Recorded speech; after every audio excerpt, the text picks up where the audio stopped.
Good afternoon, everyone, and welcome to our webinar on pension auto-enrolment. As many of you will be aware, pension auto-enrolment is due to come into effect from 1 January of next year after a couple of stop-starts. And the AE scheme provides a financial retirement plan for employees who are not in a pre-existing retirement related regime, and the scheme will be known as My Future Fund. Broadly, automatic enrolment will apply to those employees who are aged between 23 and 60 with gross pay of €20,000 or more in the year. And it's important that those individuals have to be in what we call an exempt employment. And an exempt employment is one where either employee or employer pension contributions are made to a qualifying occupational pension plan, a PRSA, a retirement annuity contract, or a pan-European pension product. And most importantly, where the employer is obliged under PAYE regulations to report details of those contributions via the statutory payroll returns. So today I'm joined by my colleagues Thalia O'Toole, who's a principal in our People Services Tax Practice, and Aoife Newton, who leads our employment law practice within KPMG Law, just to chat through a number of the considerations for employers and employees alike. There should be a Q&A function at the bottom of the screen, so please do feel free to put in any questions that you have, and we'll maybe come back to them towards the end if that's all right. So Thalia, I might start with you. I touched very macro level on eligibility, but you can tell us a little bit more around who will be in scope and how employers will know who is in scope of auto-enrolment. Yeah, sure. So NERSA is the new statutory body that's wholly responsible for managing the AE scheme. They will have total control over who is within AE in terms of who the employer must make contributions for and who, as an employee, must make contributions. Effectively, the employer will be guided by instructions from NERSA and will be mandated and required to follow those instructions. So NERSA will receive pay data from revenue, and what they're looking for in that pay data is back to what you alluded to in the introduction there, Olive. You know, what is the age profile of the individual? Is their gross pay being reported above a certain value? And are there already pre-existing pension contributions being made to a qualifying pension arrangement through payroll? And if there are no pension contributions being made through payroll and the gross pay data meets certain criteria, those individuals will be auto-enrolled. That assessment is done by NERSA on a weekly basis. And once a determination by NERSA has been done that enrolment is required, they will issue what's called an automatic enrolment payment notification, or AEPN, to the employer. And the employer will effectively use that in a very similar manner to an RPN as part of payroll processing. So the employer will be obliged to use that APN as part of their payroll processes. Employers will be required to register with NERSA. There will be a separate portal where employers will register details of themselves, how they might want to make the contributions, so by direct debit or other payment facilities.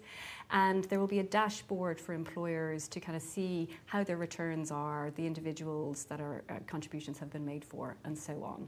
I understand that that portal will be available from sometime in December for the registration process. And what type of information then do we expect revenue are going to be sharing with NERSA to allow them to make those determinations? Yeah, so firstly, the gross pay figure will be driven and provided by revenue based on the statutory payroll returns that has been received from the employer. No specific guidance has issued yet from revenue in terms of how operationally it will work with NERSA, but guidance has issued through what's called a business process guide that's available on the help centre of gov.ie, which covers pension auto-enrolment. So that suggests that revenue will apply a filtering process to the pay data they have received through the statutory payroll return to identify the gross pay, the individuals, and provide details around whether or not pension contributions will be made. What's interesting about that document is that there's a suggestion there that Revenue will filter the statutory payroll return using the PRSI classes that have been reported. So PRSI classes A to J are typically associated with employed contributors, and naturally AE is an employee-focused scheme. So that sort of makes sense that they're using that methodology to only provide NERSA with appropriate data. For example, a non-executive director might be on payroll in terms of getting their fees paid to them and under deduction of PAYE, but they don't have an employment relationship with the company, so it would be Class S. So naturally then Revenue would not be sharing their data with NERSA. Likewise, occupational pension scheme holders, pension scheme payment recipients would be receiving payments through payroll under deduction of PAYE. They would be typically Class M because they're no longer employed. So likewise, pension payments are outside of scope. What is interesting from my perspective is the meaning of gross pay. And gross pay under the AE Act is linked to actually the Taxes Consolidation Act definition of gross pay for PAYE purposes. So broadly, the emoluments to which the PAYE system applies. So, you know, in a general domestic employee sense, that's anything that you're getting paid, so including your BIKs. Given the sort of filtering process for PRSI classifications and possibly, you know, people being non-resident if they're international employees, there is some nuances there that we can touch on later about cross-border employees. Yeah, it certainly seems to be a little bit of, you know, potentially a different outcome if we're going the gross pay analysis or if we're doing the PRSI analysis, and we can touch on that. Yeah. And practically, how will NERSA access the pay data? So Revenue will share that data with NERSA, and then NERSA will apply their tests, so age, income, and whether pension contributions are being deducted through payroll. Now, when assessing the income threshold, NERSA have indicated they will apply a 13-week rolling period, and that equates to 1 quarter of the year. So, and because that assessment is being done weekly, you know, 1 week drops out, you're bringing in another week for that 13-week rolling period. So I understand that NERSA will look at the information provided by Revenue in that 13-week period, and if it indicates that 5K or more of gross pay has been reported, which translates to a minimum of 20K on an annualised basis, the individual, assuming they meet the other criteria, will be auto-enrolled. So NERSA will issue an AEPN to the employer, and from the following pay period, AE contributions would be due. So naturally, depending on your level of pay and the gross pay reported, it might be very clear to NERSA that you're consistently be above that 20K threshold for the year. So that notification might happen sooner for some employees than for others. Yes, it certainly there may be some kind of interesting outcomes for seasonal workers and things that, you know, people that don't have that consistent pay and maybe might peak around December, Christmas or something like that, right? Absolutely. One other point there, Olive, is just in the rollout of AE from the 1st of January 2026, we're now in that final quarter where NERSA is expected to be looking at the statutory payroll returns that are going to be filed, certainly for October and November. And they've indicated that they will issue the preliminary January AEPNs at some point in December. So to the extent that someone is not contributing through payroll to a pension scheme, as of now, to the extent that they begin to do so in October or November payroll, you'd anticipate they should be excluded from the AE system and those AEP notifications in December. So for those employers maybe looking to fall out of auto-enrolment, kind of need to act quickly then to get something into the payroll in the next few payroll runs, right? It's not a case of sit and wait till 1 January. It'll be too late at that point. At that point, yeah. Aoife, we might bring you in there and kind of move tack a little bit to employment law and employment law rights. So does the new AE scheme create new employment law rights for employees? Yes, Olive, yeah, very much so. So under the Act that came out last year, so Automatic Enrolment Act, very much a new suite of employment rights for employees. So, you know, before now, I suppose, or before this, we would have certainly advised employers, especially those new to the market, you know, there isn't any pension obligation in Ireland. So there certainly wasn't any obligation to set up a pension or indeed contribute to any pension. And that is, I suppose, other than the obligation to provide a facility to a PRSA. Of course, yeah. Okay, so Yeah. just access to PRSA. But as you know well, no particular contribution had to be made to it. It was only facilitating access. So yes, that was the position before. We're in a very different position now where we are telling employers, no, there is automatic enrolment and there are obligations under the Act. Indeed, those obligations to provide access to the scheme and to respond to the notifications that Talia is talking about there when NERSA tells us to. And also, very important, just to remember that, all of the contributions to the scheme and everything else that, the 2024 Act obliges employers to do is very much going to be based on new compliance regime. And non-compliance will attract fines, penalties and indeed prosecutions in certain cases. What sort of penalties would we be talking about there then?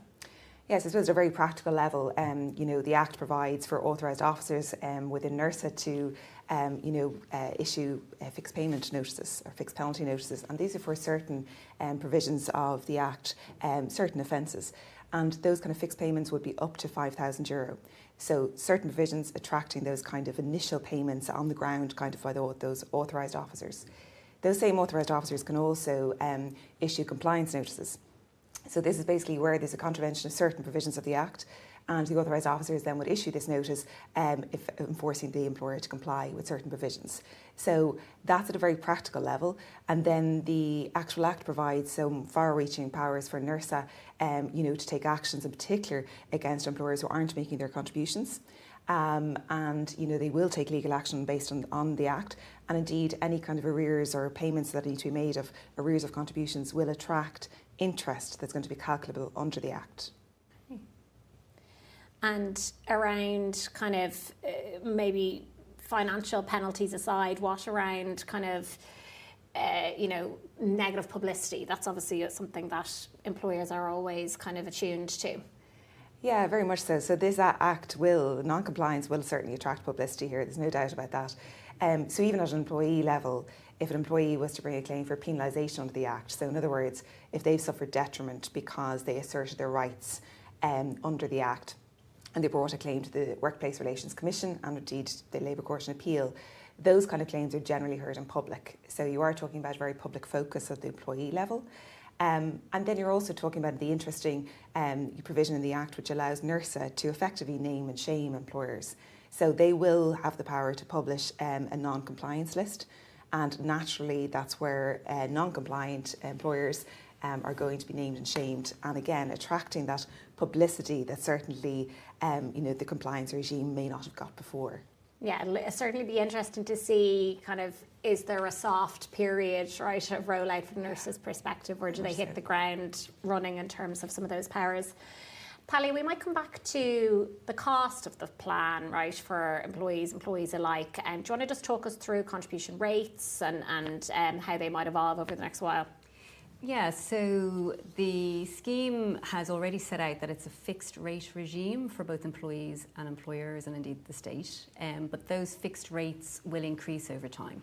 So they're starting off at 1.5% each for the employee and the employer of the relevant gross pay that has been indicated from revenue to NERSA.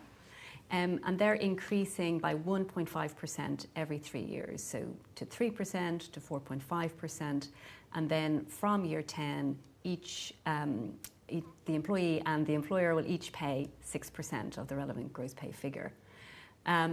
What's interesting about the gross pay figure there is that while there's a minimum 20k threshold for gross pay, there is an indicative annual earnings limit of €80,000 per annum. But in practice, it looks like if you are reaching that 80k threshold in a particular pay period and going to receive more than that amount in the pay period, the full entire amount of the earnings in that pay period will be subject to AE contributions. So you may well be paying contributions in excess of €80,000 just by virtue of how the pay has been delivered in a particular month. So that's probably particularly relevant for people who receive lump sum payments or bonus payments or have LTIPs vesting. That may push you over the 80k threshold, but indeed the excess above 80k in that pay period would also be subject to AE contributions. So that 80k threshold, upper threshold, really isn't fixed, and if you got something sizable in that particular month, it could prove quite costly. So there's probably important messaging there around understanding when the 80k is going to be met and what other kind of pay is due, whether that be bonuses, LTIPs, or kind of, you know, other things that generally are quite valuable. Yeah. And what about the differences in tax reliefs for employees and employers when you think of auto-enrolment versus, say, your standard occupational pension plan?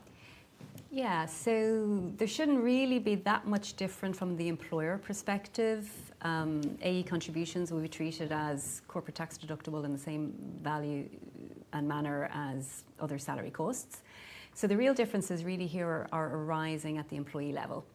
So under AE, there is no income tax relief on the employee contributions, meaning that the full value will be deducted from net pay.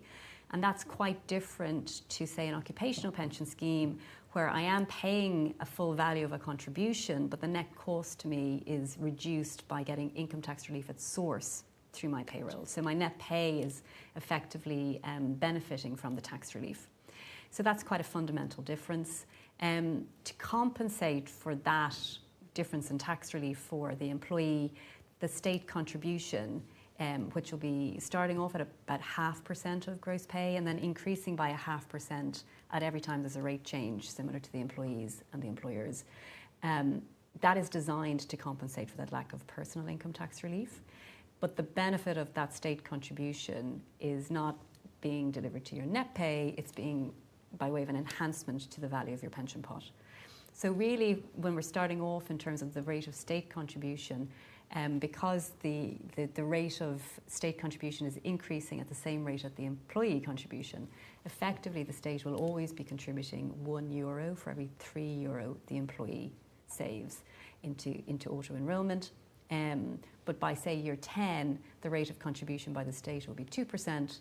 I, as an employee, would be paying 6%, and my employer would be paying a matching 6%. So overall, 14% going into the pot. Which, when you add it up, it sounds like a big percentage, doesn't it? And practically, how do employers calculate and pay over the contributions? So the most important thing that employers need to do from a payroll compliance perspective is actually draw down the most recent AEPN file as part of their payroll process checks. So very similar to the RPN process and real-time reporting and PMOD, they must use the most recent AEPN. And that's important because new people may be added to the AEPN file or people have dropped off from the AEPN file. In terms of the actual calculation, that'll be managed by payroll software updates. So they're still being undergone, as I understand. And obviously with rollout from the 1st of January 2026, it's anticipated there will be some sort of testing period in advance of the end of December in that regard. But in theory, the software will calculate all of the calculations. An API will be available to file your returns. You will have established at registration how you're going to pay the contribution. So if it's direct debit, that should automatically happen. But if you've chosen to do a more manual process, you need to build that manual process into your payroll checklist. So you're either manually filing your NERSA return and you're manually making your NERSA contribution payments.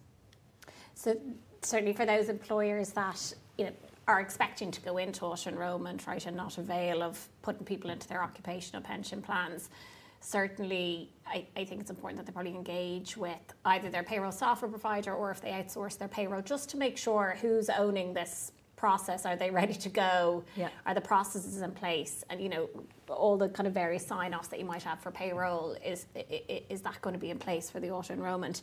And I had read somewhere about there being a cut-off point in terms of the time by which you have to actually pay over these contributions, which I thought was very specific. Yeah, so it's actually embedded in that business process document that I referred to earlier. So NERSA have indicated a very specific time of 6:30 p.m. on the net payment delivery date to an employee of their salary, that both the return and the AE contributions need to be paid to NERSA. And if you're late, that is going to be considered a non-compliance matter and potentially subject to all of the items that Aoife alluded to earlier. It's important to note that if you are running bonus runs, the same AEPN drawdown and the same 6:30 payment deadline and filing deadline will apply to the bonus run. And that's very common, say around Christmas time, you might do a Christmas bonus run separate to your normal salary run. And it's a much tighter timeline than when you have to pay your payroll bill, right? Which, you know, you've a few weeks to do that. So something that employers should absolutely watch out for and make sure they have a process in place to comply with that. What about kind of joiners and leavers then, and how that interacts? Yeah, so sort of if we think back to that 13-week rolling period where NERSA is going to be looking at the level of income kind of delivered in that quarter, they've indicated, as I said before, that if 5k or more of gross pay is sort of arising in that 13-week period, you're going to be auto-enrolled from the moment they realise that's going to happen. It may be pretty obvious as soon as they receive pay data from revenue that someone's going to hit that, you know, relatively quickly. In other cases where there might be fluctuating pay or other seasonal arrangements, it might take NERSA longer to make that assessment. So it's going to very much depend, I think, on the personal pay circumstances of the joiner. Interestingly, on the leaver side, if there's a valid AEPN issued at the time of leaving, that will be sort of fixed for a period of 12 months. So to the extent that trailing payments will arise in that 12-month period after the leaving date, the employer will be obliged to again pull down the latest AEPN. It'll be the same APN, but you still have to draw down the most updated version, and potentially AE contributions will be due at that time on those trailing payments. If payments are happening after 12 months, no AEPN will issue and no AE contributions will be due. Interesting. And Aoife, maybe coming back to you. So I think I've certainly had a couple of clients kind of ask this question of me, you know, if you want to kind of get out of auto-enrolment, for want of a better phrase, right, the way to do that is to get people into a qualifying pension arrangement. So if I'm an employer, can I just mandate to all my employees that aren't currently in a pension that tough luck, you're into our pension and that's it, right? Yeah. Can they do that? Well, it depends. Yeah. So for new employees, yes, your contractual terms can mandate membership of your own pension scheme and therefore avoid auto-enrolment. For existing employees, it's a little trickier. So there can be challenges around, you know, putting them into that pension to avoid auto-enrolment. So what you're looking at really is the current pension provisions in terms of your contractual terms and seeing if it's possible. Ideally, anything new like that should be done on consent. So we're very much encouraging our employers to actually reach out to employees and be strategic around what works for them in terms of which option. And if indeed they want to avoid auto-enrolment, making sure that they have a legitimate basis to put everybody into the pension, and indeed making sure that there are new entrants then, that eligibility is from day one of employment. So some of our employers are changing the eligibility of their schemes to ensure that that actually happens. What we're also seeing then is some employers are being strategic in terms of saying, well, I would like to avoid auto-enrolment and I would like everybody to be in my own pension scheme. So what I will do is, instead of asking the employees for a contribution, I will have zero contribution basis from the employee and actually just have an employer contribution, and that means that it's still going through payroll and they will then be in exempt employment. And that raises an interesting point, which again has been raised to me, is that, you know, to get out of auto-enrolment, as you say, technically, all you need to do is the employer to make a contribution to a pension plan. So there might be employers out there that would say, well, if I do auto-enrolment, it's 1.5% increasing, right? Can they just put in 0.1%, 0.5, whatever, something nominal, and satisfy the criteria to fall within an exempt employment? Yeah, so currently, yes, because there's no minimum standard set in the Act. For example, you could have an employer who operates a PRSA and makes any kind of minimum contribution into that PRSA, exempting the employees then from auto-enrolment. So yes, that is very much an option. But we do know under the Act that the minimum standard thresholds are going to come in. So there's a review period of years 7 to 9 in the Act, of which we fully expect at that point that the employer pension contributions, their own scheme, will have to match the contributions of the state scheme.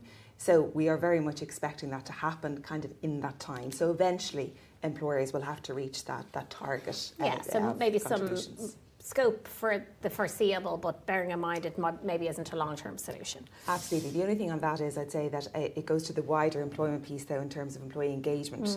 So if you have an employee, or indeed it could be industrial unrest over this as well, that if somebody realises that actually they're being shoehorned into a scheme with a lesser contribution rate or perhaps lesser benefits coming out of it long term for them, they might actually look to say, well, why can't I be in auto-enrolment? Yeah. And actually there's your challenge, kind of saying, well, if the employees are better off in auto-enrolment, there could be unrest if you're actually then directing them into a scheme for them to be exempt from the state scheme. Gotcha. Yeah. And there will be employers out there, no doubt, that are just kind of keeping the head down and they're just saying, I'll do nothing and I'll roll out auto-enrolment when I'm told to do so. Is that kind of an option? Yes, again, it is, yeah. So they could wait until they get a notification, which is Thalia's been talking about in terms of NERSA telling them what's to happen in the new year. So yes, that is a possibility. However, at that point, there will be a statutory obligation to be telling their employees about the NERSA scheme and indeed about contributions. So we're very much encouraging employers in advance of that to communicate with employees, because there is going to be confusion around, well, who's in the scheme and who's out of the scheme.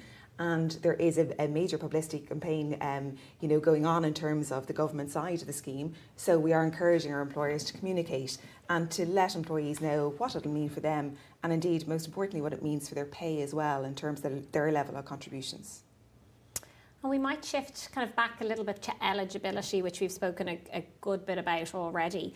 If you do a lot in the immigration space and help a lot of clients with regard to kind of employment permits and residency permissions, for people coming into Ireland on those sort of employment permits, do we need to think about them about being in scope of AE as well?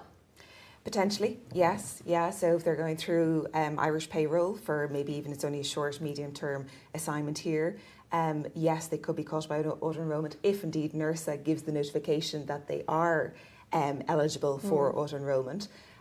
So it could be unforeseen that actually you have an assignee who is caught in the auto-enrolment system, and very much the cost of that needs to be factored in. And before we even go to cost, I suppose what we have to think about is what happens then when the assignee goes home to their home country, home employer, and actually very little. The pension pot that they've built up here through their fund here will stay, and actually they will only have access to it at the age of 66 or current state pension age, or no matter where they are in the world, effectively they will only get access to it at the Irish state pension age. So just a little nuance, I suppose, that if they are being auto-enrolled, they will be in the same position as any Irish-based employee. And you touched on cost there, which I think is a really important point, because a lot of the kind of companies and employers that we would help, move people over, the big thing is cost, and normally we're tax cost focused, right? But again, if these people are brought in to auto-enrolment, that is another assignment-related cost potentially that businesses will have to factor in, right? Absolutely, and I suppose just because it's a new cost, we're very aware of bringing it to the attention of employers to say, when you're costing this assignment, you may need to factor in, depending on eligibility criteria, the cost of these extra contributions. So yes, we are working with employers who are sending people into Ireland to make sure that that's actually part of the package effectively. Yeah, or in the policies at least, as to who's covering those costs, right? Well, this is it, and we are working to make sure that the policies, actually a lot of global mobility policies, are robust enough to cover this cost, because most of them kind of would say, well, we'll make the employee whole in terms of tax or other costs for coming to Ireland. So at that point then we need to make sure that any kind of unforeseen pension contributions to auto-enrolment will also be factored into the policy. And Thalia, links in a little bit to what you spoke about earlier on, right, and that distinction between, well, are we putting people into AE because of them having gross pay subject to PAYE in the PAYE system, or are we doing it based on this PRSI filtering? And when I hear that, I think you could have very different answers depending on what way that'll go for the likes of cross-border employees. Yeah, and I think if we focus firstly maybe on the foreign employees who are coming to Ireland temporarily to work, we normally would see they stay in their home employment contract, they stay on their home payroll, and as a result, they stay in their home pension scheme. So your initial reaction is there will be gross pay reported typically for those individuals on an Irish statutory payroll return because of shadow payroll obligations here, but they wouldn't fulfil the pension contribution requirement at source through payroll because they're in their home pension scheme. So initial reaction is, oh, they should be an AE if they meet the other requirements. But because of the indicative filtering process that revenue looks like they will apply based on the PRSI classifications, there may be two different buckets for those foreign assignees, because it is possible for a foreign employee who's coming to work temporarily in Ireland to actually be exempt from PRSI. And that arises because maybe under EU regulations, they're a posted worker, or they're coming from a country where we have a bilateral social security agreement. And that sort of exemption from PRSI is reflected by having and holding a valid either A1 certificate or certificate of coverage. Now, where that certificate is in place, payroll software and the payroll processor enables the payroll to be submitted on a PRSI exempt classification. So that's either XX or Class M, depending on how it's set up in the system, but it's not a Class A to J classification. So it looks like if the filtering process is being operated, revenue would not be sharing pay data for PRSI exempt foreign assignees with NERSA, meaning no AE contributions are due. Notwithstanding, they're not in an Irish pension scheme and are not contributing to an Irish pension scheme through payroll. And the flip side of that is the other bucket, where you have either an expiry of those retention certificates for the home social security system, or someone who was just never entitled to a domestic exemption from Irish PRSI because they're not coming from a social security agreement location. So we're typically looking there at possibly India as a typical assignee location, or individuals coming from India as assignees, and that might be particularly relevant for the tech sector. So then you have people paying those PRSI Class A contributions whose information it looks like would be given to NERSA. So inconsistent. It seems slightly inconsistent, Yeah. but maybe that's just the most practical way the scheme will be operated.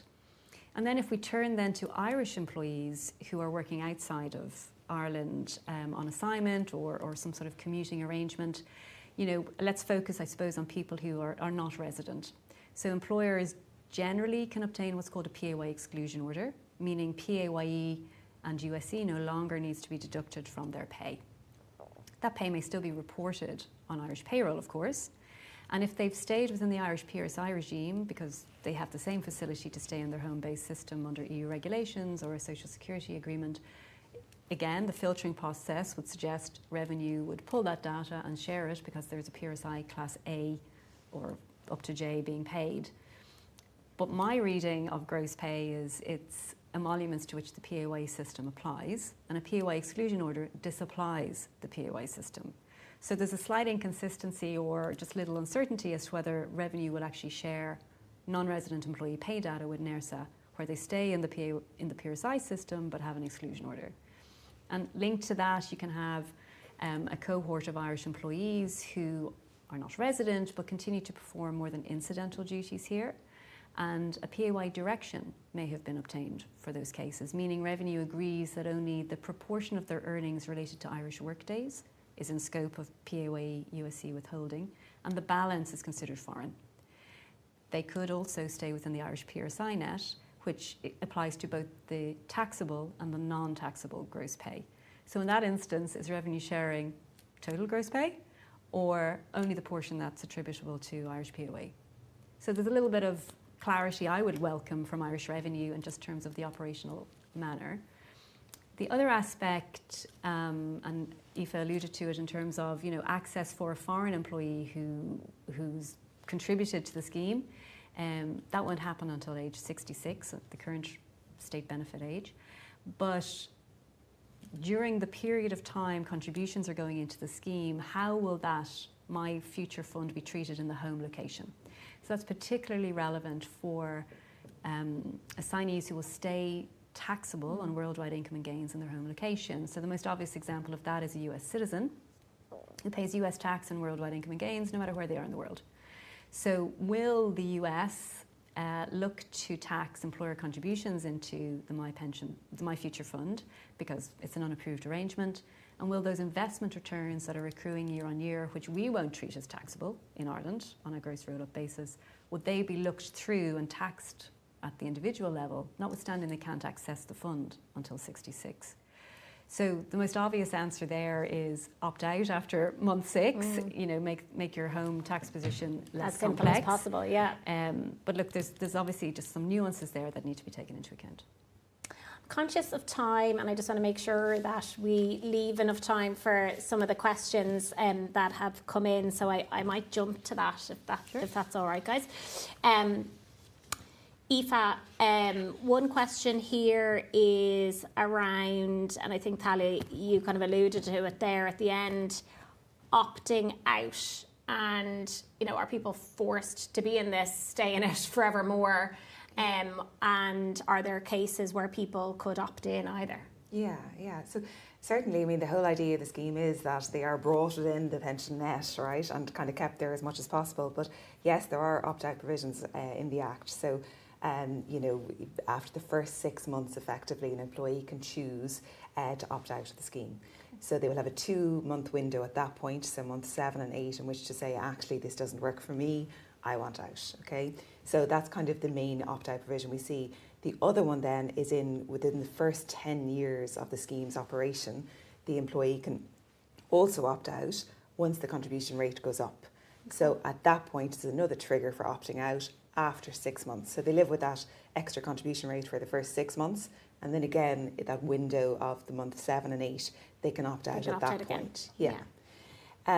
So look, that's really the opt-out pieces. Then in terms of the opt-in, it is interesting. There is provision that, you know, those who aren't eligible could try to opt in.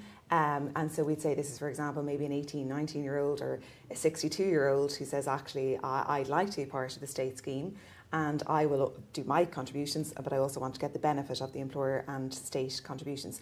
So they can very much do that. And that will be through Nurses Portal.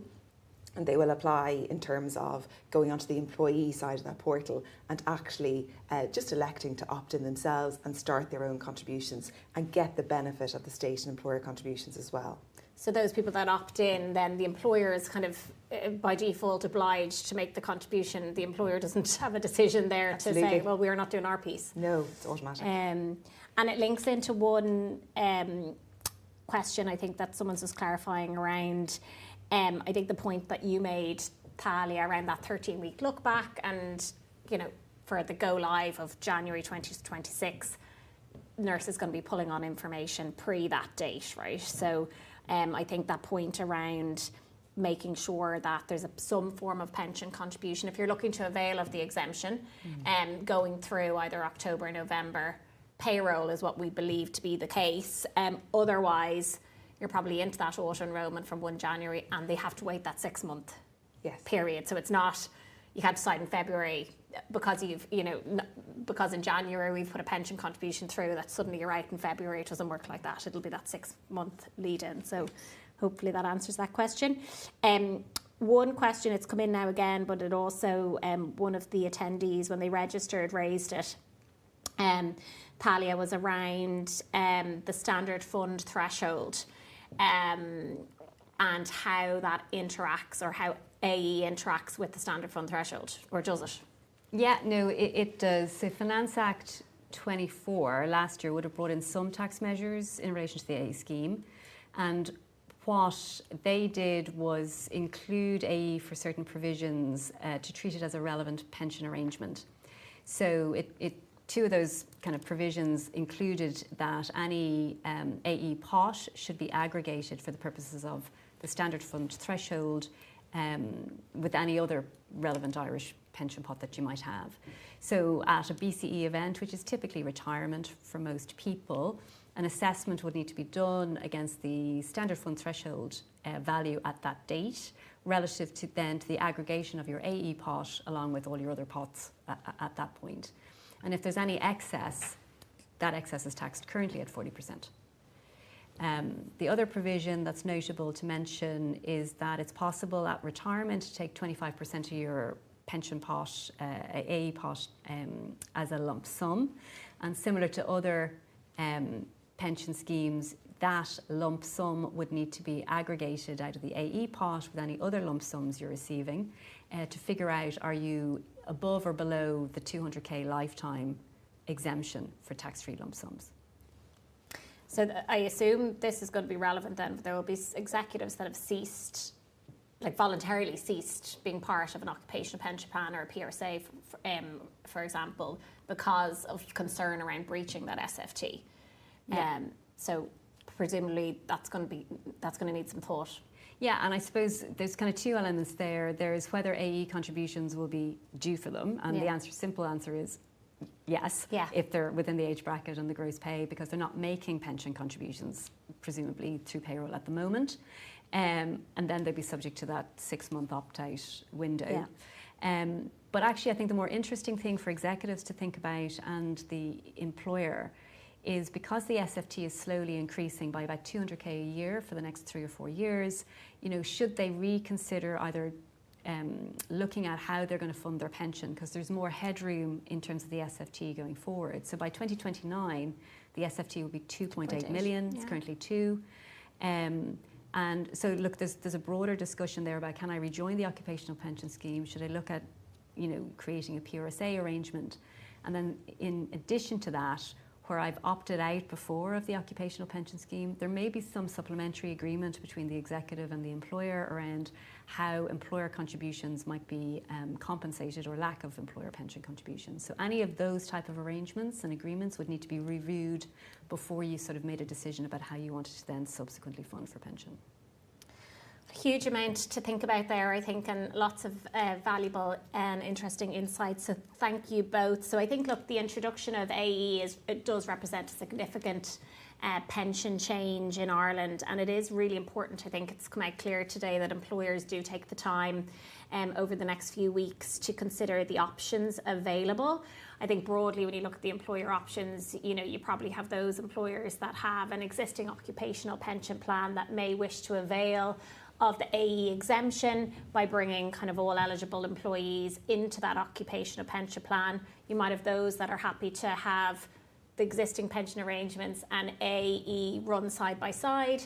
Or, of course, there will be a cohort of employers that currently have no pension arrangements and, who are kind of happy and willing just to let AE roll out in January. I think, we've clearly touched on some of the additional complexities for cross-border employees, those kind of execs that may be approaching the standard fund threshold. So maybe to give some careful thought to those. I think as well, we haven't really touched on it much, but employers may want to use the rollout of AE as an opportunity to do a broader comp and ben review, and when considering, are we going to make pension changes, maybe to do so in light of the broader benefits package also. I think at an absolute minimum, we do recommend that, and Aoife's made this point, that whatever option an employer does, that there's that kind of employee engagement early on to have a smooth rollout process as possible for both employees and employers. So I think that's plenty from us. I'd just like to thank Thalia and Aoife for their contribution, and all of you for joining. If you have any other questions in relation to auto-enrolment, feel free to reach out to myself, Thalia or Aoife, or your usual KPMG contacts. So thank you for joining.